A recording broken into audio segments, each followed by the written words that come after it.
सत श्री अकाल। टीवी 84 देख रहे सारे दर्शकों का स्वागत है। मैं हरप्रीत कौर ते बुलेटिन की शुरुआत करते हैं हैडलाइंस से नाल। कैप्टन अमरिंदर सिंह ਵੱਲੋਂ मोदी ਦੇ कश्मीर फैसले की खिलाफत किहा धारा 370 हटाउण नाल वादी विच अतवाद नहीं रुकेगा। कैप्टन का दावा जम्मू कश्मीर नूं केंद्र शासित प्रदेश विच बदलण दा अतवाद नाल कोई लैण देण ही नहीं। जबकि सुखबीर सिंह बादल ने सदन विच पीएम दीआं तारीफां दे बन्ने पुल, कहा कश्मीर संबंधी मोदी का फैसला इतिहासिक खत्म होवेगा अतवाद। अकाली दल अमृतसर दल खालसा समेत खब्बियां धिरां ने भी कीता पीएम मोदी का विरोध। संविधान की दुरवरतों के लगाए इल्जाम, कश्मीरियां नाल धक्का करन दे लाए दोष। मॉनसून इजलास के आखिरी दिन श्रोमणी अकाली दल ते आम आदमी पार्टी ने आपो अपने मुद्दों को लैके विधान सभा के बाहर लगाया धरना। अकाली दल ने सीबीआई की क्लोजर रिपोर्ट के मुद्दे ते, जबकि आप ने नशियां के मुद्दे ते सरकार नूं घेरिया। 1984 सिख कतलेआम के दोषी ते साबका कांग्रेसी लीडर सज्जन कुमार नूं सुप्रीम कोर्ट तो वड्डा झटका। सज्जन कुमार वालों सज़ा मुलतवी करन दी अपील ते सुनवाई अगले साल मई विच कीती तय। ते हुणे न खबरां दा विस्तार। पंजाब के मुख मंत्री कैप्टन अमरिंदर सिंह ने धारा 370 ते टिप्पणी करदिआं कहा है कि इस बिल दा कश्मीर विच जारी अतवाद नूं रोकण नाल कोई लैण देण नहीं। वो बीते कल भी केंद्र विच नरेंद्र मोदी की अगवाई वाली सरकार की खिलाफत कर चुके हैं। मंगलवार को विधान सभा के मॉनसून इजलास दौरान मुख मंत्री ने मीडिया नाल गलबात दौरान कहा कि यह केंद्र सरकार का फैसला है, यह सरकार का संविधानिक हक है। कैप्टन ने कहा कि जम्मू कश्मीर नूं केंद्र शासित प्रदेश विच बदलण दा अतवाद नाल कोई लैण देण ही नहीं। कैप्टन ने कहा कि अतवाद नाल सुरक्षा एजेंसियां पहलां ही नजिठ रहीआं ने। उन्होंने कहा कि जम्मू कश्मीर तो धारा 370 हटाउण दा करतारपुर के कोरीडोर ते कोई असर नहीं पवेगा। करतारपुर का लांघा डेरा बाबा नानक तो करतारपुर तक खुलेगा, जिस उत्ते इस फैसले का कोई असर नहीं होगा। जो आर्टिकल 370 या 35A इन्होंने हटाई है, this is within the competence of a government to do, provided it goes through the constitutional process. Constitutional process means it has to be passed by the Lok Sabha, by the Rajya Sabha, and ratified by a certain number of state assemblies. I think it's 2/3. Once so this ratification takes place, then it becomes law. But in this case, it was just pushed through without any taking constitutional propriety in view. How can that finish आतंकवाद? हमारी defence forces लगी हुई हैं, उन्होंने ये बातें करनी है। अंदर also in the state there is plenty of security involve. How does constitutional change bring about an end to terrorism? बताओ। जिथे करतारपुर कॉरिडोर के ऊपर 370 का क्या असर पड़ेगा? No what is it got to do Kartarpur corridor? What is the limit of this is going from Dera Baba Nanak to Kartarpur Sahib. What is it 370 का क्या असर? अरे भाई, this is the constitutional change they have made by and which they have done by taking 370 and 35A away and making it a union territory. लेकिन उसका करतारपुर के साथ क्या कनेक्शन? कैप्टन अमरिंदर सिंह वालों बरगाड़ी मामले ते सीबीआई वालों पेश की क्लोजर रिपोर्ट ते सख्त रुख अपनाया गया है। उन्होंने सूबे के एडवोकेट जनरल अतुल नंदा नूं सीबीआई की क्लोजर रिपोर्ट का विरोध करने के सख्त निर्देश दिते ने। कैप्टन ने कहा कि सीबीआई नूं पंजाब ते हरियाणा हाई कोर्ट के जनवरी 2019 में सुनाए गए फैसले खिलाफ रिपोर्ट दायर करने का कोई हक नहीं है। बरगाड़ी मामले के दोषियों को अज तक सजा ना मिलने का दोषी कैप्टन ने अकाली दल को ठहराया। कैप्टन ने मंगलवार विधान सभा में कहा कि पहला अकाली दल ने ही इस केस की जांच सीबीआई को सौंपी ताकि जांच में देरी की जा सके ते हुण सीबीआई की जांच बंद करके काली विच क्लोजर रिपोर्ट दाखिल करने लई दबाव पाया गया। बेअदबी मामला इन्होंने दिया सीबीआई को, और let the CBI complete it thing if it given. Otherwise अगर सीबीआई कहते हैं हम नहीं कर सकते, जो हमारे हाई कोर्ट ने कहा है कि let it come back and let the SIT look at it. मैंने सुना उसकी मिस्टर भुंडर की speech. He totally supported the government, totally against the federal structure which बादल बार बार कहता रहा है। अनंतपुर साहब का मते का निचोड़ यही है कि more powers to the states, more federal structure, and आप बिल्कुल उल्टा मार गए। विधानसभा के मॉनसून इजलास के आखिरी दिन श्रोमणी अकाली दल ते आम आदमी पार्टी ने आपो अपने मुद्दों को लैके विधानसभा के बाहर धरना लगाया। श्रोमणी अकाली दल की मंग है कि बरगाड़ी बेदबी मामलों में सुप्रीम कोर्ट तो निरपक्ष जांच करवाई जाए। दूजे पासे आम आदमी पार्टी नशियां के मुद्दे ते विधानसभा इजलास के बाहर धरना लगा के बैठी ते कैप्टन सरकार खिलाफ जम के पड़ास कढ़ी। सीबीआई की क्लोजर रिपोर्ट नूं ना मंदियां श्रोमणी अकाली दल ने इल्जाम लगाया कि सरकार की बरगाड़ी मामले विच नीयत साफ नहीं है, ਜਿਸ ਕਰਕੇ ਸਰਕਾਰ ਜਾਂਚ ਦਾ ਅਗਲਾ ਕਦਮ ਨਹੀਂ ਚੁੱਕ ਰਹੀ। ਅਕਾਲੀ ਦਲ ਨੇ ਵਿਧਾਨ ਸਭਾ ਦੇ ਬਾਹਰ ਹੰਗਾਮਾ ਕਰਦਿਆਂ ਧਰਨੇ ਦੌਰਾਨ ਅੰਦਰ ਵੜਨ ਦੀ ਵੀ ਕੋਸ਼ਿਸ਼ ਕੀਤੀ, ਪਰ ਸੁਰੱਖਿਆ ਮੁਲਾਜ਼ਮਾਂ ਨੇ ਦਰਵਾਜ਼ਾ ਬੰਦ ਕਰ ਦਿੱਤਾ। ਸ਼੍ਰੋਮਣੀ ਅਕਾਲੀ ਦਲ ਦੇ ਲੀਡਰ ਪਰਮਿੰਦਰ ਸਿੰਘ ਢੀਂਡਸਾ ਨੇ ਕਿਹਾ ਕਿ ਜੇਕਰ ਸਰਕਾਰ ਦੀ ਮਨਸ਼ਾ ਸਾਫ਼ ਹੈ ਤਾਂ ਸੁਪਰੀਮ ਕੋਰਟ ਦੇ ਸਿਟਿੰਗ ਜੱਜ ਤੋਂ ਜਾਂਚ ਕਿਉਂ ਨਹੀਂ ਕਰਵਾ ਲੈਂਦੀ। ਆਮ ਆਦਮੀ ਪਾਰਟੀ ਦਾ ਕਹਿਣਾ ਹੈ ਕਿ ਪੰਜਾਬ ਵਿੱਚ ਹਰ ਰੋਜ਼ ਨੌਜਵਾਨਾਂ ਦੀਆਂ ਲਗਾਤਾਰ ਮੌਤਾਂ ਹੋ ਰਹੀਆਂ ਨੇ, ਪਰ ਨਸ਼ੇ ਨੂੰ ਨੱਥ ਪਾਉਣ ਵਿੱਚ ਸਰਕਾਰ ਨਾਕਾਮਯਾਬ ਰਹੀ।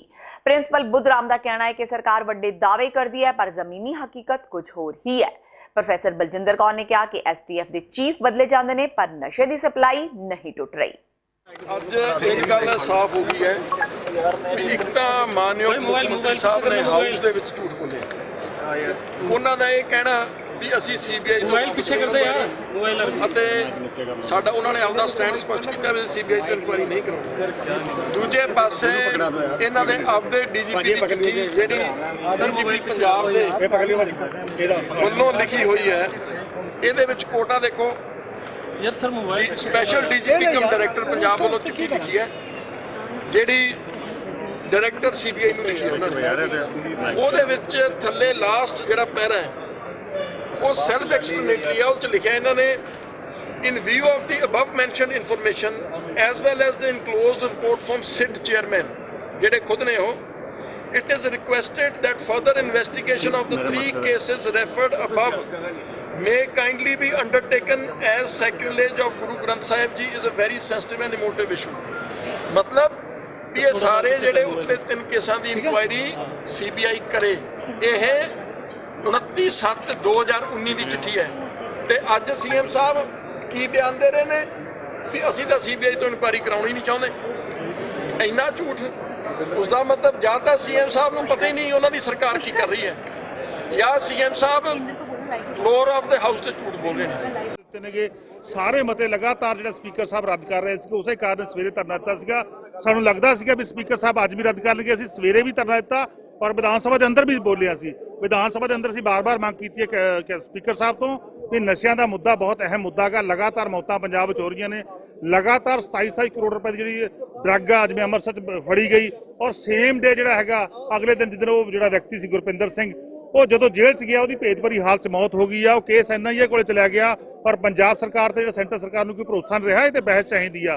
ਸੋ ਮੈਂ ਸਮਝਦਾ ਸਪੀਕਰ ਸਾਹਿਬ, ਪੰਜਾਬ ਸਰਕਾਰ ਜਾਣਬੁੱਝ ਕੇ ਇੱਕ ਲੋਕ ਹਿੱਤਾਂ ਦਾ ਮਾਮਲਾ ਜਿਹੜਾ ਲੋਕਾਂ ਨਾਲ ਜੁੜਿਆ, ਨੌਜਵਾਨਾਂ ਨਾਲ ਜੁੜਿਆ, ਸਾਡੀਆਂ ਭੈਣਾਂ ਨਾਲ ਜੁੜਿਆ, ਬੱਚਿਆਂ ਨਾਲ ਜੁੜਿਆ, ਉਹਨੂੰ ਜਾਣਬੁੱਝ ਕੇ ਇਗਨੋਰ ਕਰ ਰਹੇ ਨੇ। ਉਸ ਕਰਕੇ ਅਸੀਂ ਬਾਈਕਾਟ ਕੀਤਾ ਗਿਆ। ਸਵੇਰੇ ਅਸੀਂ ਪ੍ਰਦਰਸ਼ਨ ਵੀ ਕੀਤਾ ਸੀ। ਸਾਲ 2015 ਦੌਰਾਨ ਪੰਜਾਬ ਵਿੱਚ ਵਾਪਰੀਆਂ ਸ਼੍ਰੀ ਗੁਰੂ ਗ੍ਰੰਥ ਸਾਹਿਬ ਜੀ ਦੀ ਬੇਅਦਬੀ ਦੀਆਂ ਘਟਨਾਵਾਂ ਉੱਤੇ ਸਿਆਸਤ ਪਿਛਲੇ ਕਾਫੀ ਸਮੇਂ ਤੋਂ ਪੱਕੀ ਹੋਈ ਹੈ। ਪਿਛਲੇ ਸਾਲ ਜਸਟਿਸ ਰਣਜੀਤ ਸਿੰਘ ਕਮਿਸ਼ਨ ਦੀ ਰਿਪੋਰਟ ਵਿਧਾਨ ਸਭਾ ਵਿੱਚ ਪੇਸ਼ ਕੀਤੇ ਜਾਣ ਤੋਂ ਬਾਅਦ ਕਾਂਗਰਸ, ਖਾਸ ਕਰਕੇ ਮੁੱਖ ਮੰਤਰੀ ਕੈਪਟਨ ਅਮਰਿੰਦਰ ਸਿੰਘ ਨੇ ਬੇਅਦਬੀ ਦੀਆਂ ਸਾਰੀਆਂ ਘਟਨਾਵਾਂ ਤੇ ਫਿਰ ਬਰਗਾੜੀ ਤੇ ਕੋਟਕਪੂਰਾ ਪੁਲਿਸ ਗੋਲੀਬਾਰੀ ਦੀਆਂ ਘਟਨਾਵਾਂ ਲਈ ਸਿੱਧੇ ਤੌਰ ਤੇ ਉਸ ਵੇਲੇ ਦੀ ਸ਼੍ਰੋਮਣੀ ਅਕਾਲੀ ਦਲ, ਉਦੋਂ ਦੇ ਮੁੱਖ ਮੰਤਰੀ ਪ੍ਰਕਾਸ਼ ਸਿੰਘ ਬਾਦਲ ਤੇ ਉਪ ਮੁੱਖ ਮੰਤਰੀ ਸੁਖਬੀਰ ਸਿੰਘ ਬਾਦਲ ਨੂੰ ਜ਼ਿੰਮੇਵਾਰ ਦੱਸਿਆ ਸੀ। ਉਸੇ ਦਾ ਬਦਲਾ ਲੈਣ ਦੇ ਮੰਤਵ ਨਾਲ ਹੁਣ ਸ਼੍ਰੋਮਣੀ ਅਕਾਲੀ ਦਲ ਨੇ ਸਟੈਂਡ ਲਿਆ ਹੋਇਆ ਹੈ ਕਿ ਪੰਜਾਬ ਸਰਕਾਰ ਨੂੰ ਬੇਅਦਬੀ ਦੀਆਂ ਘਟਨਾਵਾਂ ਦੀ ਜਾਂਚ ਸੁਪਰੀਮ ਕੋਰਟ ਤੋਂ ਕਰਵਾਉਣੀ ਚਾਹੀਦੀ ਹੈ। ਕੈਪਟਨ ਅਮਰਿੰਦਰ ਸਿੰਘ ਵੱਲੋਂ ਅਜਿਹਾ ਕੋਈ ਕਦਮ ਨਾ ਚੁੱਕੇ ਜਾਣ ਵਿਰੁੱਧ ਅੱਜ ਪਰਮਿੰਦਰ ਸਿੰਘ ਢੀਂਡਸਾ ਦੀ ਅਗਵਾਈ ਹੇਠ ਸ਼੍ਰੋਮਣੀ ਅਕਾਲੀ ਦਲ ਦੇ ਵਿਧਾਇਕਾਂ ਨੇ ਪੰਜਾਬ ਵਿਧਾਨ ਸਭਾ ਦੇ ਬਾਹਰ ਰੋਸ ਮੁਜ਼ਾਹਰਾ ਕੀਤਾ। ਫਿਰ ਮੈਨੂੰ ਹੈਰਾਨੀ ਦੀ ਗੱਲ ਇਹ ਹੈ ਵੀ ਇਸ ਇੰਨੇ ਅਹਿਮ ਮੁੱਦੇ ਤੇ ਜਦ ਸੀਐਮ ਜਿਹੜੇ ਆਪਦੇ ਬਿਆਨ ਬਦਲ ਸਕਦੇ ਨੇ ਹਰ ਦੂਜੇ ਦਿਨ, ਤਾਂ ਫਿਰ ਕੀ ਅਸੀਂ ਉਹਨਾਂ ਤੋਂ ਆਸ ਰੱਖ ਸਕਦੇ ਹਾਂ ਇਨਸਾਫ ਦੀ?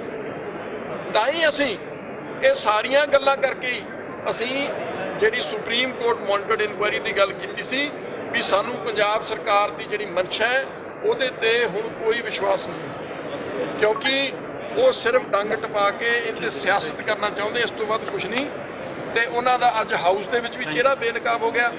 ਇਹ ਜਿਹੜੇ ਡਾਕੂਮੈਂਟ ਨੇ, ਉਹਨਾਂ ਦੇ ਬਿਆਨ ਨੇ, ਪ੍ਰੈਸ ਵਿੱਚ ਲੱਗੇ ਨੇ, ਇਹ ਡਾਕੂਮੈਂਟ ਨੂੰ ਝੁਠਲਾ ਨਹੀਂ ਸਕਦੇ ਉਹ। ਇਹ ਡਾਕੂਮੈਂਟ ਰਿਕਾਰਡ ਦਾ ਹਿੱਸਾ ਨੇ। ਸੋ ਉਸ ਤੋਂ ਬਾਅਦ ਜਦ ਅਸੀਂ ਹੁਣ ਇਸ ਗੱਲ ਨੂੰ ਕਾਊਂਟਰ ਕਰਨ ਦੀ ਕੋਸ਼ਿਸ਼ ਕੀਤੀ, ਸਪੀਕਰ ਨੇ ਸਾਨੂੰ ਬੋਲਣ ਨਹੀਂ ਦਿੱਤਾ। ਪਹਿਲਾਂ ਤਾਂ ਸਾਨੂੰ ਹਾਊਸ ਦੇ ਵਿੱਚ ਵੜਨ ਹੀ ਨਹੀਂ ਦਿੱਤਾ। ਮੈਂ ਸਪੀਕਰ ਸਾਹਿਬ ਨੂੰ ਪੁੱਛਿਆ ਵੀ ਕਿਹਦੇ ਆਦੇਸ਼ ਤੇ ਸਾਨੂੰ ਰੋਕਿਆ ਗਿਆ, ਉਹਨਾਂ ਕੋਲ ਕੋਈ ਜਵਾਬ ਨਹੀਂ ਸੀ। ਮੈਂ ਕਿਹਾ ਐਕਸ਼ਨ ਲਾਉਂਗੇ, ਕਹਿੰਦੇ ਅਸੀਂ ਇਨਕੁਆਇਰੀ ਕਰਦੇ ਹਾਂ।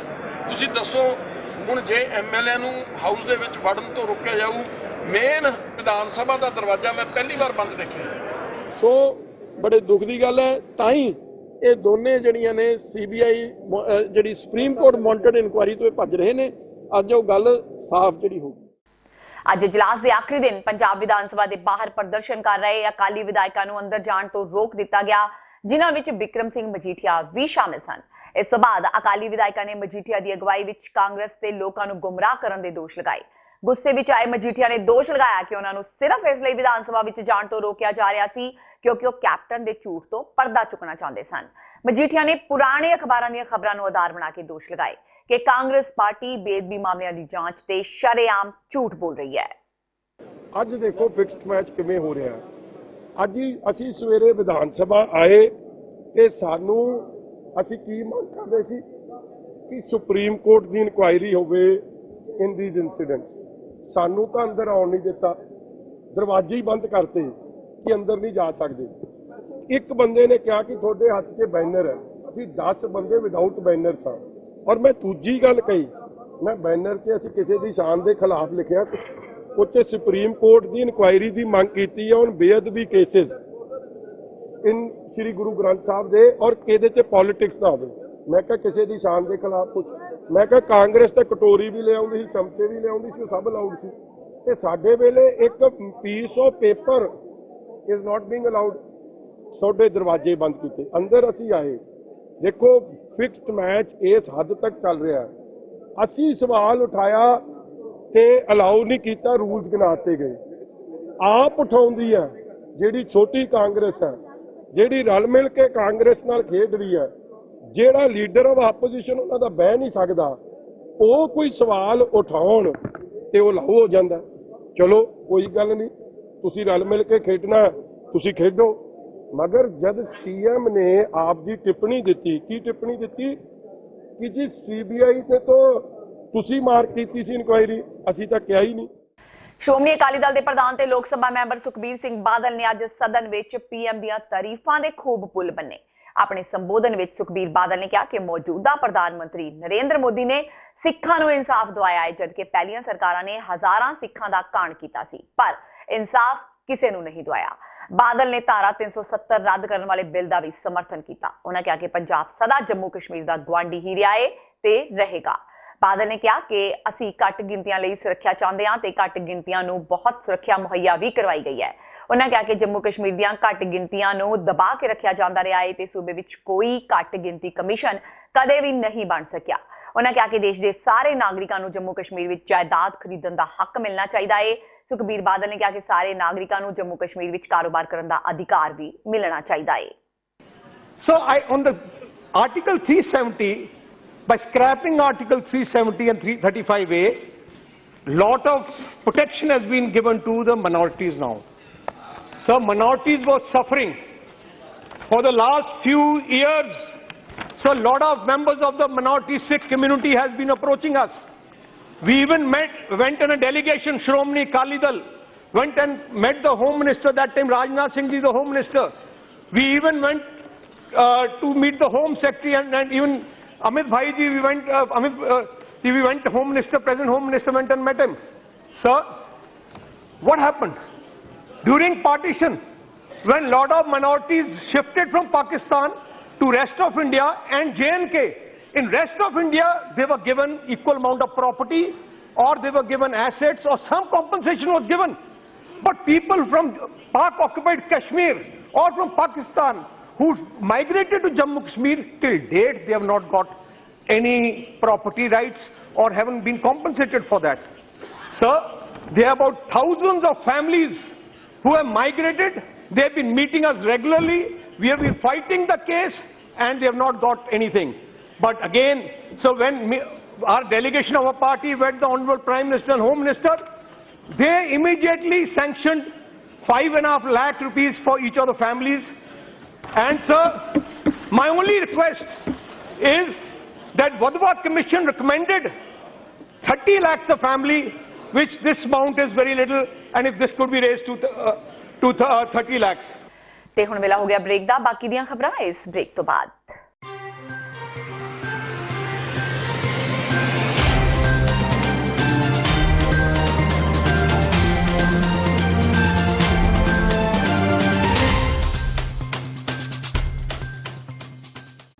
मुद्दतें गुजरी रंजो सितम सहते हुए, अब शर्म सी आती है इस वतन को वतन कहते हुए। ਦਹਾਕਿਆਂ ਤੋਂ ਭਾਰਤੀ ਹਕੂਮਤ ਨੇ ਲੋਕਤੰਤਰ ਦੀ ਚਾਦਰ ਹੇਠ ਭੀੜਤੰਤਰ ਦੇ ਡੰਡੇ ਨਾਲ ਭਾਰਤ ਵਿੱਚ ਵਸਦੀਆਂ ਘੱਟ ਗਿਣਤੀ ਕੌਮਾਂ ਨੂੰ ਦੱਬਣ, ਕੁਚਲਣ ਅਤੇ ਮਕਾਉਣ ਲਈ ਹਰ ਹਰਬਾ ਵਰਤਿਆ। ਰਾਸ਼ਟਰਵਾਦ ਦੇ ਨਾਮ ਤੇ, ਅੱਤਵਾਦ ਦੇ ਨਾਮ ਤੇ ਅਤੇ ਦੇਸ਼ ਦੀ ਅਖੰਡਤਾ ਦੇ ਨਾਮ ਤੇ ਦਹਾਕਿਆਂ ਤੋਂ ਇੱਥੇ ਪਵਿੱਤਰ ਗ੍ਰੰਥਾਂ ਦੀ ਬੇਅਦਬੀ, ਧਾਰਮਿਕ ਸਥਾਨਾਂ ਨੂੰ ਢਹਿ ਢੇਰੀ, ਦੰਗੇ ਫਸਾਦ, ਧੀਆਂ ਦੀ ਬੇਪੱਤੀ, ਨੌਜਵਾਨੀ ਤੇ ਵਹਿਸ਼ੀ ਤਸ਼ੱਦਦ, ਕਾਨੂੰਨਾਂ ਦੀਆਂ ਧੱਜੀਆਂ ਉਡਾ ਕੇ ਝੂਠੇ ਪੁਲਿਸ ਮੁਕਾਬਲਿਆਂ ਰਾਹੀਂ ਲੱਖਾਂ ਦੀ ਤਾਦਾਦ ਵਿੱਚ ਕਤਲੋ-ਗਾਰਤ, 80% ਦੀ ਕੁਰਬਾਨੀਆਂ ਦੇ ਕੇ ਆਜ਼ਾਦੀ ਲੈਣ ਵਾਲੀ ਸਿੱਖ ਕੌਮ ਦੀ ਸ਼ਰੇਆਮ ਨਸਲਕੁਸ਼ੀ, ਨਿਰੰਤਰ ਚੱਲ ਰਹੇ ਇਸ ਨਰਕ ਭਰੇ ਵਰਤਾਰੇ ਤੇ ਆਵਾਜ਼ ਬੁਲੰਦ ਕਰਨ ਦੇ ਲਈ ਸਿੱਖਾਂ, ਕਸ਼ਮੀਰੀਆਂ, ਤਾਮਿਲਾਂ, ਮੂਲ ਨਿਵਾਸੀ ਸੰਘ ਅਤੇ ਸੰਸਾਰ ਭਰ ਦੇ ਅਮਨ ਪਸੰਦ, ਆਜ਼ਾਦੀ ਪਸੰਦ, ਮਨੁੱਖਤਾਵਾਦੀ ਲੋਕਾਂ ਵੱਲੋਂ ਸਾਂਝੇ ਤੌਰ ਤੇ ਮਿਤੀ 15 ਅਗਸਤ 2019 ਨੂੰ UNO ਦੇ ਜਨੇਵਾ ਦਫ਼ਤਰ ਦੇ ਸਾਹਮਣੇ ਆਜ਼ਾਦੀ ਮਾਰਚ ਤੇ ਆਜ਼ਾਦੀ ਰੈਲੀ ਕੀਤੀ ਜਾ ਰਹੀ ਹੈ। ਆਓ ਭਾਰਤੀ ਹਕੂਮਤ ਦੇ ਇਸ ਜਬਰਾਨਾ ਕਹਿਰ ਦੇ ਖਿਲਾਫ ਆਪਣੇ ਹੱਕਾਂ ਦੀ ਖਾਤਰ ਤੇ ਨਰਕ ਭਰੀ ਗੁਲਾਮੀ ਦਾ ਜੂੜਾ ਲਾਉਣ ਲਈ ਸਾਂਝੀ ਆਵਾਜ਼ ਬੁਲੰਦ ਕਰੀਏ।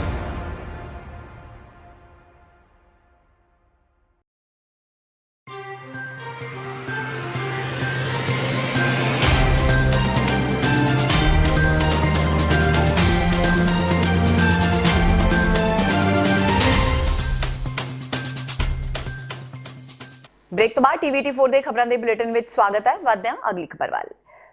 ਸ਼੍ਰੀ ਅਕਾਲ ਤਖਤ ਸਾਹਿਬ ਦੇ ਕਾਰਜਕਾਰੀ ਜਥੇਦਾਰ ਨੇ ਕੇਂਦਰ ਸਰਕਾਰ ਵੱਲੋਂ ਕਸ਼ਮੀਰ ਤੋਂ ਵਿਸ਼ੇਸ਼ ਸੂਬੇ ਦਾ ਹੱਕ ਵਾਪਸ ਲੈਣ ਨੂੰ ਧੱਕਾ ਕਰਾਰ ਦਿੱਤਾ ਹੈ। ਜਥੇਦਾਰ ਹਰਪ੍ਰੀਤ ਸਿੰਘ ਨੇ ਕਿਹਾ ਕਿ ਸਨ 1947 ਤੋਂ ਬਾਅਦ ਸਿੱਖਾਂ ਨਾਲ ਵੱਡੇ ਧੱਕੇ ਹੋਏ ਤੇ ਪੰਜਾਬੀ ਬੋਲਦੇ ਇਲਾਕੇ ਸੂਬੇ ਤੋਂ ਬਾਹਰ ਕਰ ਦਿੱਤੇ ਗਏ। ਇਸੇ ਤਰ੍ਹਾਂ ਕਸ਼ਮੀਰੀਆਂ ਨਾਲ ਧੱਕਾ ਨਹੀਂ ਹੋਣਾ ਚਾਹੀਦਾ। ਹਰਪ੍ਰੀਤ ਸਿੰਘ ਨੇ ਕਿਹਾ ਕਿ ਸਰਕਾਰ ਨੂੰ ਚਾਹੀਦਾ ਹੈ ਕਿ ਕਸ਼ਮੀਰੀਆਂ ਨੂੰ ਭਰੋਸੇ ਵਿੱਚ ਲਵੇ ਤੇ ਉਹਨਾਂ ਦੀਆਂ ਭਾਵਨਾਵਾਂ ਨੂੰ ਵੀ ਧਿਆਨ ਵਿੱਚ ਰੱਖੇ। ਗਿਆਨੀ ਹਰਪ੍ਰੀਤ ਸਿੰਘ ਨੇ ਕਿਹਾ ਕਿ ਕਸ਼ਮੀਰੀਆਂ ਦੇ ਹੱਕ ਵੀ ਕਾਇਮ ਰਹਿਣੇ ਚਾਹੀਦੇ ਨੇ। ਸਿੰਘ ਸਾਹਿਬ ਨੇ ਕਿਹਾ ਕਿ ਸਰਕਾਰ ਵਾਦੀ ਵਿੱਚ ਵਸਦੇ ਸਿੱਖਾਂ ਦੀ ਸੁਰੱਖਿਆ ਵੀ ਯਕੀਨੀ ਬਣਾਵੇ। ਉਹਨਾਂ ਕਿਹਾ ਕਿ ਜੇ ਹਾਲਾਤ ਵਿਗੜਦੇ ਨੇ ਤੇ ਸਿੱਖਾਂ ਦਾ ਨੁਕਸਾਨ ਹੁੰਦਾ ਹੈ ਤਾਂ ਇਸ ਦੀ ਜ਼ਿੰਮੇਵਾਰੀ ਭਾਰਤ ਸਰਕਾਰ ਦੀ ਹੋਵੇਗੀ। ਅਕਾਲੀ ਦਲ ਅੰਮ੍ਰਿਤਸਰ ਤੇ ਦਲ ਖਾਲਸਾ ਨੇ ਕੇਂਦਰ ਸਰਕਾਰ ਦੇ ਫੈਸਲੇ ਨੂੰ ਕਸ਼ਮੀਰੀਆਂ ਨਾਲ ਧੱਕਾ ਕਰਾਰ ਦਿੱਤਾ ਹੈ। ਇੱਕ ਸਾਂਝੀ ਪ੍ਰੈਸ ਕਾਨਫਰੰਸ ਦੌਰਾਨ ਆਗੂਆਂ ਨੇ ਕਿਹਾ ਕਿ ਭਾਰਤ ਨੂੰ ਅਧਿਕਾਰ ਨਹੀਂ ਕਿ ਕਸ਼ਮੀਰੀਆਂ ਦੇ ਅਧਿਕਾਰੀਆਂ ਤੇ ਡਾਕਾ ਮਾਰੇ। ਆਗੂਆਂ ਮੁਤਾਬਕ ਇਹ ਮਾਮਲਾ UN ਵਿੱਚ ਹੈ, ਜਿੱਥੇ ਭਾਰਤ ਨੇ ਸਵੀਕਾਰ ਕੀਤਾ ਹੋਇਆ ਹੈ ਕਿ ਕਸ਼ਮੀਰ ਵਿੱਚ ਰਾਏ ਸ਼ੁਮਾਰੀ ਕਰਵਾਈ ਜਾਵੇਗੀ। ਫਿਰ ਸੰਸਦ ਵੱਲੋਂ ਫੈਸਲਾ ਕਿਵੇਂ ਲਿਆ ਜਾ ਸਕਦਾ ਹੈ। ਇਸ ਦੇ ਨਾਲ ਹੀ ਸਿੱਖਾਂ ਦੇ ਵੱਖ-ਵੱਖ ਮੁੱਦਿਆਂ ਨੂੰ ਲੈ ਕੇ 15 ਅਗਸਤ ਨੂੰ ਕਾਲੇ ਦਿਵਸ ਵਜੋਂ ਮਨਾਉਣ ਦਾ ਵੀ ਐਲਾਨ ਕੀਤਾ ਗਿਆ। ਮੈਨੀਫੈਸਟੋ ਸੀਗਾ ਪੂਰਾ ਕਰ ਲਿਆ 370 ਤੇ 35A ਆਜ਼ਾਦੀ ਹੈ, ਸਿਰਫ ਹੁਣ ਰਾਮ ਮੰਦਰ ਰਹਿ ਗਿਆ ਤੇ ਅਸੀਂ ਹਿੰਦੂ ਰਾਸ਼ਟਰ ਬਣਾਉਣਾ ਹੈ। ਮੇਰਾ ਮਤਲਬ ਜੇ ਅਗਲਾ ਸਟੈਪ ਹੁਣ ਨੈਚੁਰਲੀ ਹਿੰਦੂ ਰਾਸ਼ਟਰ ਬਣਾਉਣ ਦਾ ਹੋਊਗਾ ਤੇ ਅਸੀਂ ਸਿੱਖ ਬੇਸ਼ੱਕ ਮਰ ਜਾਈਏ, ਅਸੀਂ ਹਿੰਦੂ ਰਾਸ਼ਟਰ ਨੂੰ ਸਵੀਕਾਰ ਬਿਲਕੁਲ ਨਹੀਂ ਕਰਾਂਗੇ। ਔਰ ਅਸੀਂ ਅੱਜ ਵੀ ਕਹਿੰਦੇ ਹਾਂ ਕਿ ਤੁਸੀਂ ਇਹ ਵੀ ਕਾਨੂੰਨ ਪਾਸ ਕਰਤਾ ਕਿ ਮੁਸਲਮਾਨ ਤੇ ਸਿੱਖਾਂ ਨੂੰ ਤੁਸੀਂ ਦਹਿਸ਼ਤਗਰਦ ਕਰਵਾਉਣਾ, ਉਹ ਵੀ NIA ਦਾ ਸਪਾਈ ਜੇ ਕਹਿੰਦੇ ਕਿ ਟੈਰਰਿਸਟ ਹੈ, ਤੁਸੀਂ ਸਾਨੂੰ ਟੈਰਰਿਸਟ ਦਾ ਰੈਂਕ ਦੇ ਦੇਣਾ। ਅਸੀਂ ਸਾਰੀਆਂ ਚੀਜ਼ਾਂ ਦੇ ਲਈ ਤਿਆਰ ਹੈ। ਅਸੀਂ ਜੰਗਲਾਂ 'ਚ ਵੀ ਰਹੇ ਹਾਂ, ਹੁਣ ਵੀ ਤਿਆਰ ਹੈ ਕਿਤੇ ਵੀ ਰਹਿਣ ਨੂੰ, ਔਰ ਅਸੀਂ ਹਿੰਦੂ ਰਾਸ਼ਟਰ ਦੇ ਤਹਿਤ ਮਤਹਿਤ ਨਹੀਂ ਰਹਾਂਗੇ। ਖੱਬੀਆਂ ਧਿਰਾਂ ਨੇ ਵੀ ਕੇਂਦਰ ਸਰਕਾਰ ਦੇ ਕਸ਼ਮੀਰ ਸੰਬੰਧੀ ਫੈਸਲੇ ਦਾ ਵਿਰੋਧ ਕੀਤਾ ਹੈ। ਆਗੂਆਂ ਨੇ ਕਿਹਾ ਕਿ ਸਰਕਾਰ ਨੇ ਜੋ ਜੰਮੂ ਕਸ਼ਮੀਰ ਵਿੱਚ ਧਾਰਾ 370 ਤੇ 35A ਨੂੰ ਹਟਾਇਆ ਹੈ, ਉਹ ਇਸ ਦਾ ਵਿਰੋਧ ਕਰਦੇ ਨੇ। ਉਹਨਾਂ ਕਿਹਾ ਕਿ ਕੇਂਦਰ ਸਰਕਾਰ ਤੇ RSS ਦੇਸ਼ ਦੇ ਟੁਕੜੇ ਕਰਨਾ ਚਾਹੁੰਦੀਆਂ ਨੇ। ਇਸ ਲਈ ਜੰਮੂ ਕਸ਼ਮੀਰ ਵਿੱਚ ਜੋ ਅੱਜ ਕੇਂਦਰ ਸਰਕਾਰ ਵੱਲੋਂ ਵੱਡਾ ਫੈਸਲਾ ਲਿਆ ਗਿਆ ਹੈ ਕਿ ਧਾਰਾ 370 ਤੇ 35A ਨੂੰ ਹਟਾਇਆ ਗਿਆ ਹੈ, ਇਸ ਨਾਲ ਮਾਹੌਲ ਖਰਾਬ ਹੋਵੇਗਾ। ਇਸ ਲਈ ਉਹ ਇਸ ਦਾ ਵਿਰੋਧ ਕਰਦੇ ਨੇ। ਪ੍ਰਦਰਸ਼ਨਕਾਰੀਆਂ ਨੇ ਰੋਸ ਵਿੱਚ ਮਾਰਚ ਵੀ ਕੱਢਿਆ। ਅੱਜ ਜੋ ਮੋਦੀ ਕਸ਼ਮੀਰ ਵਿੱਚ 370 ਦਾ ਹਟਾ ਕੇ ਆਪਣਾ ਜੋੜੋ ਤੇ ਕਾਇਮ ਕਰ ਲਿਆ, ਆਪਾਂ ਉਹਦੀ ਪੁਰਜਾ ਖੇਤੀ ਕਰਦੇ ਆ। ਕਸ਼ਮੀਰੀ ਲੋਕਾਂ ਦਾ ਲੋਕਾਂ ਨੇ ਉਤਰਾ ਫੈਸਲੇ ਹੋਣੇ ਚਾਹੀਦੇ ਆ। ਉਹਨਾਂ ਦੇ ਲੋਕਾਂ ਦੇ ਫੈਸਲੇ ਥੋੜ ਰਹੇ ਆ। ਸਾਡੀ ਪਾਰਟੀ ਸੁਣਦਾ ਜਾਂਦਾ 1984 ਸਿੱਖ ਕਤਲੇਆਮ ਦੇ ਦੋਸ਼ੀ ਤੇ ਸਾਬਕਾ ਕਾਂਗਰਸੀ ਲੀਡਰ ਸੱਜਣ ਕੁਮਾਰ ਨੂੰ ਸੁਪਰੀਮ ਕੋਰਟ ਤੋਂ ਵੱਡਾ ਝਟਕਾ ਲੱਗਾ ਹੈ। ਸੁਪਰੀਮ ਕੋਰਟ ਸੱਜਣ ਕੁਮਾਰ ਵੱਲੋਂ ਉਸ ਦੀ ਸਜ਼ਾ ਮੁਲਤਵੀ ਕਰਨ ਦੀ ਅਪੀਲ ਤੇ ਅਗਲੇ ਸਾਲ ਮਈ ਵਿੱਚ ਸੁਣਵਾਈ ਕਰੇਗਾ। ਜਸਟਿਸ SA ਬੋਬੜੇ ਤੇ BR ਗਵਈ ਦੇ ਬੈਂਚ ਨੇ ਕਿਹਾ ਕਿ ਇਹ ਕੋਈ ਸਧਾਰਨ ਕੇਸ ਨਹੀਂ ਤੇ ਕੋਈ ਵੀ ਹੁਕਮ ਦੇਣ ਤੋਂ ਪਹਿਲਾਂ ਇਸ ਨੂੰ ਸੁਣਨ ਦੀ ਲੋੜ ਹੈ। ਦਿੱਲੀ ਦੀ ਤਿਹਾੜ ਜੇਲ੍ਹ ਵਿੱਚ ਕੁਦਰਤੀ ਮੌਤ ਤੱਕ ਉਮਰ ਕੈਦ ਦੀ ਸਜ਼ਾ ਕੱਟ ਰਹੇ 73 ਸਾਲਾ ਸੱਜਣ ਕੁਮਾਰ ਨੇ ਦਿੱਲੀ ਹਾਈ ਕੋਰਟ ਵੱਲੋਂ ਉਪਰੋਕਤ ਸਜ਼ਾ ਸੁਣਾਏ ਜਾਣ ਮਗਰੋਂ ਕਾਂਗਰਸ ਤੋਂ ਅਸਤੀਫਾ ਦੇ ਦਿੱਤਾ ਸੀ। ਹਾਈ ਕੋਰਟ ਵੱਲੋਂ ਸੱਜਣ ਕੁਮਾਰ ਨੂੰ ਜਿਸ ਕੇਸ ਵਿੱਚ ਸਜ਼ਾ ਸੁਣਾਈ ਗਈ ਹੈ ਉਹ ਨਵੰਬਰ 1984 ਵਿੱਚ ਦੱਖਣ ਪੱਛਮੀ ਦਿੱਲੀ ਵਿੱਚ ਦਿੱਲੀ ਛਾਉਣੀ ਦੇ ਰਾਜਨਗਰ ਪਾਰਟ 1 ਖੇਤਰ ਵਿੱਚ 5 ਸਿੱਖਾਂ ਦੀ ਹੱਤਿਆ ਤੇ ਇਲਾਕੇ ਵਿੱਚ ਗੁਰਦੁਆਰਾ ਸਾਹਿਬ ਦੀ ਸਾੜ ਫੂਕ ਨਾਲ ਸੰਬੰਧਿਤ ਸੀ। ਦੇਸ਼ ਭਰ ਵਿੱਚ ਬੀਤੇ ਦਿਨ ਪਏ ਭਾਰੀ ਮੀਂਹ ਕਾਰਨ ਬਰਬਾਦ ਹੋਈਆਂ ਫਸਲਾਂ ਦੇ ਮਾਮਲੇ ਨੂੰ ਲੈ ਕੇ ਅੱਜ ਬਠਿੰਡਾ ਵਿੱਚ ਭਾਰਤੀ ਕਿਸਾਨ ਯੂਨੀਅਨ ਲੱਖੋਵਾਲ ਵੱਲੋਂ ਧਰਨਾ ਪ੍ਰਦਰਸ਼ਨ ਕੀਤਾ ਗਿਆ। ਇਸ ਦੌਰਾਨ ਇਕੱਠੇ ਹੋਏ ਪ੍ਰਦਰਸ਼ਨਕਾਰੀਆਂ ਵੱਲੋਂ ਡਿਪਟੀ ਕਮਿਸ਼ਨਰ ਨੂੰ ਮੰਗ ਪੱਤਰ ਵੀ ਸੌਂਪਿਆ ਗਿਆ। ਕਿਸਾਨਾਂ ਦਾ ਦੋਸ਼ ਹੈ ਕਿ ਬੀਤੇ ਦਿਨੀ ਪਏ ਮੀਂਹ ਨਾਲ ਖਰਾਬ ਹੋਈਆਂ ਫਸਲਾਂ ਦੀ ਅਜੇ ਤੱਕ ਸਰਕਾਰ ਵੱਲੋਂ ਗਿਰਦਾਵਰੀ ਨਹੀਂ ਕਰਵਾਈ ਗਈ, ਜਿਸ ਕਾਰਨ ਉਹਨਾਂ ਵਿੱਚ ਸਰਕਾਰ ਪ੍ਰਤੀ ਕਾਫੀ ਗੁੱਸਾ ਹੈ। ਉਹਨਾਂ ਕਿਹਾ ਕਿ ਕੈਪਟਨ ਸਰਕਾਰ ਕਿਸਾਨਾਂ ਨਾਲ ਕੀਤੇ ਵਾਅਦਿਆਂ ਤੋਂ ਮੁੱਕਰ ਰਹੀ ਹੈ।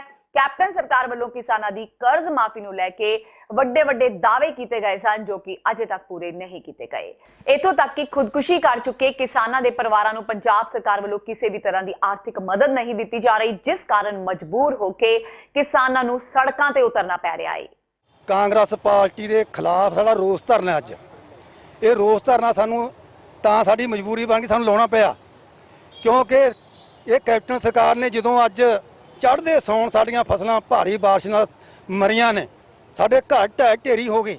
ਕੈਪਟਨ ਸਰਕਾਰ ਨੇ ਬਿਆਨ ਇਹ ਦਿੱਤਾ ਵੀ ਤੁਹਾਡੀ ਭਾਈ ਗਰਦੌਰੀ ਕਰਕੇ ਸਪੈਸ਼ਲ ਗਰਦੌਰੀ ਦਾ ਦਿੱਤਾ, ਸਰਵੇ ਕਰਕੇ ਮਕਾਨਾਂ ਦਾ ਮੁਆਵਜ਼ਾ ਦੇਵਾਂਗੇ, ਪਰ ਜ਼ਮੀਨੀ ਪੱਧਰ ਤੇ ਕੁਝ ਨਹੀਂ ਇਹਦਾ ਅਖਬਾਰੀ ਬਿਆਨ ਰਹਿ ਗਿਆ। ਅਸੀਂ ਇਹ ਗੱਲ ਕਹਿੰਦੇ ਆ ਵੀ ਜ਼ਮੀਨੀ ਪੱਧਰ ਤੇ ਤੁਸੀਂ ਜਾ ਕੇ ਕਿਉਂ ਨਹੀਂ ਕੀਤੀ, ਸਾਨੂੰ ਰੋਸ ਹੈ ਤੇ ਇਹ ਜ਼ਮੀਨੀ ਪੱਧਰ ਤੇ ਜਾਣ। ਅੱਜ ਅਸੀਂ ਮੰਗ ਪੱਤਰ ਦੇ ਰਹੇ ਹਾਂ ਡੀਸੀ ਨੂੰ, ਮੁੱਖ ਮੰਤਰੀ ਨੂੰ ਭੇਜ ਰਹੇ ਹਾਂ ਡੀਸੀ ਰਾਹੀਂ ਵੀ ਭਾਈ ਸਾਡਾ ਜ਼ਮੀਨੀ ਪੱਧਰ ਤੇ ਨੁਕਸਾਨ ਹੋਇਆ, 22 ਦਿਨ ਹੋ ਚੱਲੇ ਨਾ, ਤੁਸੀਂ ਸੁੱਤੇ ਪਏ ਹੋ, ਕੋਈ ਅਧਿਕਾਰੀ ਨਹੀਂ ਗਿਆ। ਅਸੀਂ ਕਹਿੰਦੇ ਵੀ ਜਾ ਕੇ ਸਾਡਾ ਗਰਦੌਰੀਆਂ ਕਰਕੇ ਘਰ ਦੇ ਸਰਵੇ ਕਰਕੇ ਸਾਨੂੰ ਮੁਆਵਜ਼ਾ ਕਿਉਂ ਦਿੱਤਾ ਜਾਵੇ। ਉਸ ਤੋਂ ਬਾਅਦ ਸਾਡਾ ਵਾਰਾ ਕਰੂਆਂ ਤੇ ਹੈ, ਮਨੁੱਖੀ ਜਾਨਾਂ ਗਈਆਂ, ਕਿੰਨੀਆਂ ਕੀਮਤੀ ਜਾਨਾਂ ਗਈਆਂ, ਸਾਡੀਆਂ ਫਸਲਾਂ ਝਾੜਤੀਆਂ, ਸਾਥੋਂ ਗਊ ਸੈਸ ਵਸੂਲ ਲਿਆ ਕਰੋੜਾਂ ਰੁਪਇਆ, ਕੋਈ ਪ੍ਰਬੰਧ ਨਹੀਂ ਕੀਤਾ ਸਰਕਾਰ ਨੇ। ਅਸੀਂ ਕਹਿੰਦੇ ਵੀ ਇਹਦਾ ਤੁਰੰਤ ਪ੍ਰਬੰਧ ਕਰੇ ਸਰਕਾਰ। ਉਸ ਤੋਂ ਬਾਅਦ ਸਾਡੇ ਕਿਸਾਨ ਹੈ, ਇਹਨੇ ਛਾਤੀ ਦੇ ਹੱਥ ਮਾਰ ਕੇ ਚੋਣਾਂ ਵਿੱਚ ਵਾਅਦਾ ਕੀਤਾ, ਹਿੱਕ ਤੇ ਹੱਥ ਮਾਰ ਕੇ ਕੀਤਾ, ਮੈਂ ਸਾਰੇ ਸਰਕਾਰੀ ਕਰਜ਼ੇ ਮਾਫ ਕਰੂੰਗਾ, ਸਾਰੇ ਆੜ੍ਹਤੀਆਂ ਦੇ ਕਰਜ਼ੇ ਮਾਫ ਕਰੂੰ, ਮੇਰੀ ਜ਼ਿੰਮੇਵਾਰੀ ਹੈ, ਤੁਸੀਂ ਕਿਸਾਨੋਂ ਘਬਰਾਓ ਨਾ। ਅੱਜ ਕਿੱਥੇ ਗਈ ਤੇਰੀ ਜਵਾਨ, ਕਿੱਧਰ ਗਿਆ ਬੇਜਵਾਨਾ ਹੋ ਗਿਆ, ਲਾਰੇ ਲਾ ਕੇ ਤੂੰ ਵੋਟਾਂ ਲੈ ਗਿਆ। ਇਸ ਕਰਕੇ ਅਸੀਂ ਇਹ ਮੰਗ ਵੀ ਅਸੀਂ ਲੈ ਕੇ ਚੱਲੇ ਹਾਂ ਵੀ ਜਿਹੜੀ ਦਿੱਲੀ ਦੀ ਸਰਕਾਰ ਵਾਂਗੂ ਸਾਡੇ ਸੂਬੇ ਦੇ ਜਿੰਨੇ ਹੈ ਸਾਡੇ ਵਾਸੀ ਹੈ, ਚਾਹੇ ਅਮੀਰ ਹੈ ਚਾਹੇ ਗਰੀਬਾਂ ਨੂੰ ਬਿਜਲੀ ਸਸਤੀ ਦਿੱਤੀ ਜਾਵੇ। ਪੂਰੀਆਂ ਫੀਸਾਂ ਵਸੂਲਣ ਦੇ ਮਾਮਲੇ ਨੂੰ ਲੈ ਕੇ ਟੈਂਕੀ ਤੇ ਚੜੇ ਵਿਦਿਆਰਥੀ ਕਾਲਜ ਮੈਨੇਜਮੈਂਟ ਦੇ ਭਰੋਸੇ ਤੋਂ ਬਾਅਦ ਟੈਂਕੀ ਤੋਂ ਹੇਠਾਂ ਉਤਰ ਆਏ। ਦਰਅਸਲ ਐਸਡੀ ਕਾਲਜ ਵੱਲੋਂ ਐਸਸੀ ਵਿਦਿਆਰਥੀਆਂ ਤੋਂ ਪੂਰੀਆਂ ਫੀਸਾਂ ਮੰਗਣ ਦੇ ਮਾਮਲੇ ਤੇ ਐਸਸੀ ਵਿਦਿਆਰਥੀ ਅੱਜ ਦੂਜੇ ਦਿਨ ਵੀ ਪਿੰਡ ਪੱਤੀ ਸੇਖਵਾਂ ਵਿਖੇ ਪਾਣੀ ਦੀ ਟੈਂਕੀ ਤੇ ਚੜੇ ਰਹੇ। ਸਾਰੀ ਰਾਤ ਵਿਦਿਆਰਥੀਆਂ ਨੇ ਟੈਂਕੀ ਤੇ ਹੀ ਗੁਜ਼ਾਰੀ। ਇਸ ਦੌਰਾਨ 3 ਵਿਦਿਆਰਥੀਆਂ ਦੀ ਹਾਲਤ ਵੀ ਗੰਭੀਰ ਹੋ ਗਈ। ਪ੍ਰਸ਼ਾਸਨ ਵੱਲੋਂ ਦੂਜੇ ਦਿਨ ਵੀ ਵਿਦਿਆਰਥੀਆਂ ਦੇ ਮਸਲੇ ਦਾ ਹੱਲ ਨਾ ਕੱਢਣ ਤੇ ਵਿਦਿਆਰਥੀਆਂ ਵਿੱਚ ਭਾਰੀ ਰੋਸ ਪਾਇਆ ਜਾ ਰਿਹਾ ਸੀ। ਸਾਡੇ ਐਡਮਿਸ਼ਨਾਂ ਦਾ ਰੋਲ ਹੈਗਾ, ਅਸੀਂ ਐਸਸੀ ਕਾਸਟ ਨਾਲ ਬਿਲੋਂਗ ਕਰਦੇ ਆਂਗੇ। ਸਾਨੂੰ ਪਹਿਲਾਂ ਜਦੋਂ ਅਸੀਂ ਫੀਸ ਭਰੀ ਆ, ਫਸਟ ਈਅਰ ਅਸੀਂ 3000 ਨਾਲ ਹੀ ਕੀਤੀ ਆ ਤੇ ਸੈਕੰਡ ਅਸੀਂ 21000 ਨਾਲ ਕੀਤੀ ਆ, ਜਦਕਿ ਅਸੀਂ ਦੋਨੇ ਭੈਣ ਭਾਈ ਆ। ਮੇਰੇ ਡੈਡੀ ਦੀ ਚਾਹ ਦੀ ਦੁਕਾਨ ਕਰਦੇ ਹੈਗੇ, ਅਸੀਂ ਕਿੱਥੋਂ ਇੰਨਾ ਖਰਚਾ ਭਰੀ ਜਾਵੇ। ਅਸੀਂ ਦੋਨੇ ਭੈਣ ਭਾਈ ਨੇ 42000 ਰੁਪਇਆ ਭਰਿਆ, ਜਦਕਿ ਕਿਸ਼ਤਾਂ ਦੇ ਭਰਿਆ। ਜਦੋਂ ਅਸੀਂ ਜਾਂਦੇ ਹਾਂ ਕਾਲਜ ਤਾਂ ਸਾਨੂੰ ਬੋਲਦੇ ਆ ਉਹ ਵੀ ਜਿੰਨੀ ਤੁਹਾਡੇ ਕੋਲ ਹੈਗੀ ਤੁਸੀਂ ਉਨੀ ਭਰ ਜਾਓ। ਹੁਣ ਅਸੀਂ ਕਿੱਥੋਂ ਇੰਨੀ ਭਰੀ ਜਾਈਏ ਤੇ ਇਹਦੇ ਕਰਕੇ ਅਸੀਂ ਇੱਥੇ ਐਸਡੀ ਕਾਲਜ ਵਾਲਿਆਂ ਨੂੰ ਅੱਗੇ ਅਸੀਂ ਉਹਨਾਂ ਨਾਲ ਇਕੱਠੇ ਹੋ ਕੇ ਅਸੀਂ ਸਾਰੇ ਵੀ ਕਾਲਜ ਵਾਸਤੇ ਅਸੀਂ ਇਹੀ ਮੰਗ ਕਰਦੇ ਹਾਂ ਵੀ ਸਾਡੀਆਂ ਫੀਸਾਂ ਮਾਫ ਕਰੀਏ ਜਾਣ। ਪਾਕਿਸਤਾਨ ਤੋਂ ਆਉਣ ਵਾਲੀ ਸਮਝੌਤਾ ਐਕਸਪ੍ਰੈਸ ਦੇ ਰੇਲਵੇ ਟਰੈਕ ਤੋਂ ਜੀਆਰਪੀ ਟੀਮ ਨੇ 3 ਕਿਲੋ ਹੈਰੋਇਨ ਜ਼ਬਤ ਕੀਤੀ ਹੈ। ਬਰਾਮਦ ਕੀਤੀ ਹੈਰੋਇਨ ਦੀ ਅੰਤਰਰਾਸ਼ਟਰੀ ਬਾਜ਼ਾਰ ਵਿੱਚ ਕੀਮਤ 15 ਕਰੋੜ ਰੁਪਏ ਮੰਨੀ ਜਾ ਰਹੀ ਹੈ। ਦਰਅਸਲ ਬਾਰਡਰ ਦੀ ਜ਼ੀਰੋ ਲਾਈਨ ਤੋਂ ਅਟਾਰੀ ਸਟੇਸ਼ਨ ਤੱਕ ਲਗਭਗ 2 ਕਿਲੋਮੀਟਰ ਤੱਕ ਦਾ ਰੇਲਵੇ ਟਰੈਕ ਹੈ, ਜਿੱਥੇ ਕਿਸੇ ਯਾਤਰੀ ਨੇ ਹੈਰੋਇਨ ਦੀ ਖੇਪ ਫੜੇ ਜਾਣ ਦੇ ਡਰ ਤੋਂ ਸੁੱਟ ਦਿੱਤੀ, ਪਰ ਟ੍ਰੇਨ ਦੇ ਨਾਲ ਚੱਲਣ ਵਾਲੀ ਗਾਰਡ ਟੀਮ ਨੇ ਇਸ ਨੂੰ ਬਰਾਮਦ ਕਰ ਲਿਆ। ਕੱਲ ਇਸ ਸਮਝੌਤਾ ਐਕਸਪ੍ਰੈਸ ਪਾਕਿਸਤਾਨ ਨੂੰ ਜਾ ਰਹੀ ਸੀਗੀ ਕਰੀਬ 3:30 ਵਜੇ